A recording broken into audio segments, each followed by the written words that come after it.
আঙুর খেতে যে বড়ই সুস্বাদু, বড়ই লোভনীয়। ছোটদের কাছে বড়দের কাছে তাই আজও এত প্রিয়। আঙুর আছে যে কত রকমের, গাছে থোকা থোকা, লাফাই ঝাপাই পাই না তো কাছে। আমাদের ছোট্ট খোকা শুকিয়ে গেলেও আঙুর ফলেরা তখনও নজর কাড়ে।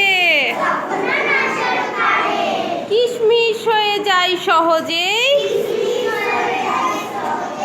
আদর কদর পরে। নমস্কার।